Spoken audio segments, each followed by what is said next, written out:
You walked into Target for paper towels. You walked out with $157 worth of stuff you didn't plan to buy. Sound familiar? That's not an accident. That's not a coincidence. And it's definitely not a character flaw. That is science, being used on you, deliberately, by people who have studied your psychology more carefully than your own therapist has. Here's what's actually happening. Every time you see only 2 left in stock, that's a trigger.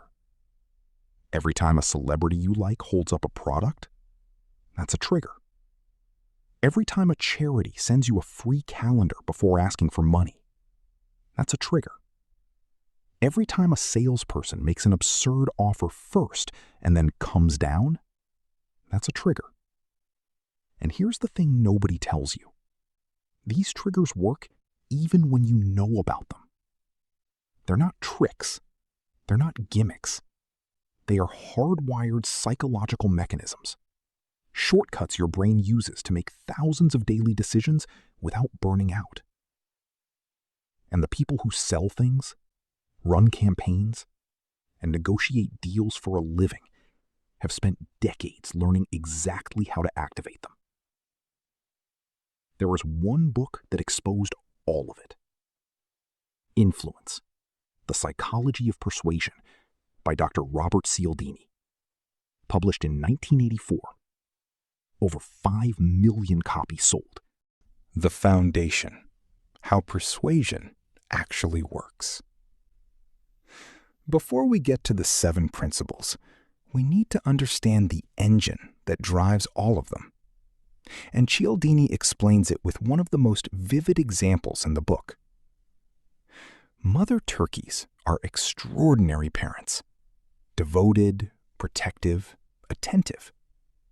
But here's the bizarre thing researchers discovered. A mother turkey's nurturing behavior isn't triggered by seeing her chick. It's triggered by hearing the cheep cheep sound. Remove the sound, and the mother will ignore her own chick, even attack it. And scientists found that if you took a stuffed toy polecat, a natural enemy of turkeys, and put it near a mother turkey, she would attack it.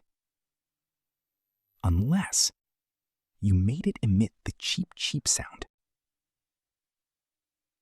At that point, the mother would nurture the stuffed predator like it was her own baby. One sound. Total behavioral override.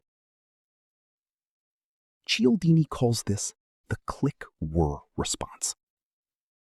Click, the trigger fires. Whir, the automatic behavior follows, regardless of what's actually happening. Principle number 1, reciprocity. Let me paint you a picture. It's 1970s America. You're walking through an airport, O'Hare, LAX, JFK, and a person in an orange robe hands you a flower. You didn't ask for it. You don't want it. You try to give it back. They smile and refuse. It's a gift. Now they ask for a donation. And against every rational instinct you have, you reach for your wallet. This was the Hare Krishna movement's fundraising strategy, and it was devastatingly effective. Not because the flower was valuable, not because you agreed with their beliefs, but because your brain has a rule so ancient it predates civilization itself. If someone gives, you must give back. Cialdini documents that this norm of reciprocity exists in every human culture ever studied. The obligation to return a favor is one of the most universal. Principle number 2, commitment and consistency. Once we commit, we feel compelled to stay consistent with that commitment. Here's a scene from a real psychology study conducted on a beach in New York. A researcher spreads out a towel near a random beachgoer, sets down a radio, and walks away. Moments later, a thief runs up and grabs the radio. Nobody stops him. Nearby sunbathers watch, Most don't intervene. It's not their problem. The researchers run the same experiment again, but this time, before walking away, the researcher turns to the nearest person and says 5 words. "Can you watch my things?" The beachgoer nods. Now the thief comes. This time, nearly every single person intervened. Some of them chased the thief physically down the beach. 5 words. A small verbal commitment, and it transformed passive strangers into fierce guardians. That is the power of commitment and consistency. Once we say yes to something, even something small, even something trivial, our brains begin constructing an identity around that yes. We become someone who does this. And human beings will go to extraordinary lengths to behave consistently with who they believe they are. Cialdini calls the tactical application of this the foot in the door technique. It works like this. You want someone to do something significant. Don't start with the big ask. Start with something tiny, something they'll almost certainly agree to. Once they've said yes to the small thing, their self-image shifts. They're now the kind of... Principle number 3, social proof. When uncertain, we do what other people are doing. Quick question. Have you ever watched a TV show and laughed at something that wasn't that funny because everyone else in the room was laughing? You're not unusual. That's social proof at work. Cialdini's most memorable example is one of the simplest, laugh tracks. Researchers played the same comedy sketches to 2 groups. One group heard a laugh track. The other didn't. The group with the laugh track consistently rated the material as funnier, even when the jokes were objectively terrible, even when the participants said they hated laugh tracks, even when they knew the laugh track was fake. The sound of other people laughing overrode their own judgment about what was actually funny. Now, scale that up to modern life. Every 5-star review is social proof. Every bestseller label is social proof. Every 10 million customers served is social proof. America's #1 rated, social proof. The Instagram photo with 47,000 likes that makes you think a restaurant must be amazing, social proof. These aren't just marketing tactics. They are direct activations of a hardwired psychological shortcut. When I don't know what to do, I look at what other people are doing and assume they know something I don't. Principle number 4, authority. We automatically defer to people who appear to have expertise or status. In the 1960s, a Yale psychologist named Stanley Milgram conducted one of the most famous and disturbing experiments in the history of social science. Ordinary American men, recruited through newspaper ads, came into a lab. They were told they were participating in a study on learning. They were seated at a control panel with switches labeled from 15 volts, slight shock, all the way up to 450 volts, danger, severe shock. In another room, a person was strapped to a chair. The participant was told to ask questions. If the person in the other room got an answer wrong, the participant was to administer a shock, increasing in intensity with each wrong answer. The person in the other room wasn't actually being shocked. They were an actor. But the participant didn't know that. And as the shocks got stronger, the actor screamed in pain, begged to be let out, and eventually fell silent. And a man in a gray lab coat, Principle number 5, liking. We are far more easily influenced by people we like. This is the one that feels obvious, until Cialdini shows you how systematically and ruthlessly it's being exploited. Yes, we buy from people we like. We agree with people we like. We vote for people we like. We tip more, donate more, and comply more when we like the person asking. But here's what most people don't understand. Liking can be manufactured, deliberately, predictably, and we fall for it even when we know exactly what's happening. Cialdini's most powerful case study is the Tupperware party.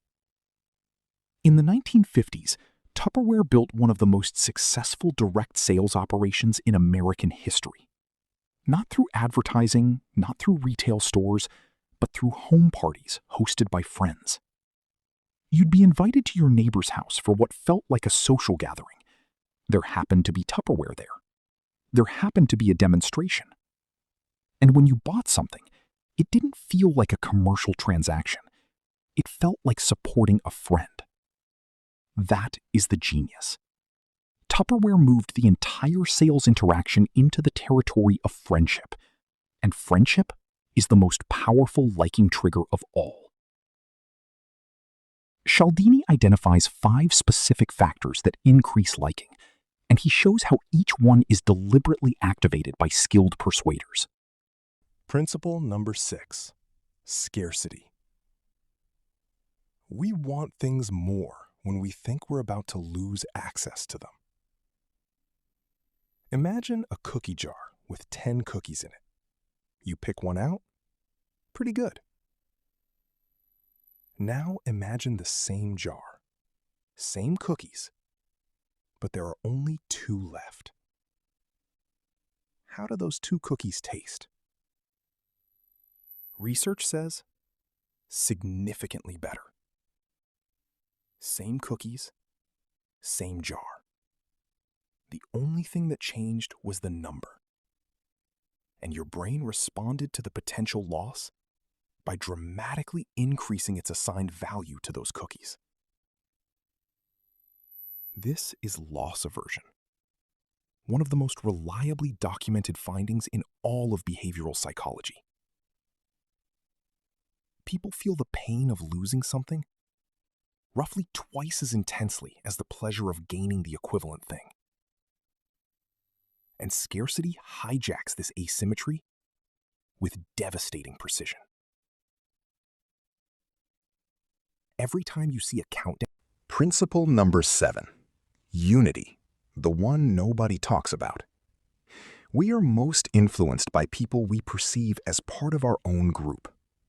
This is the 7th principle, added by Cialdini in the 2021 updated edition of Influence, and it might be the most relevant one for where America is right now.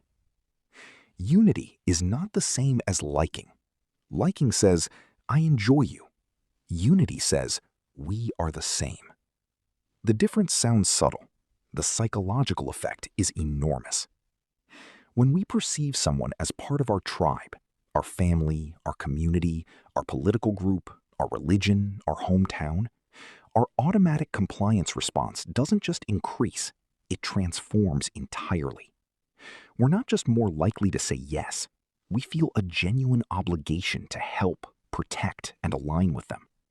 And we feel a genuine suspicion, even hostility. Conclusion. The takeaway: see the world differently. Let me bring this all together.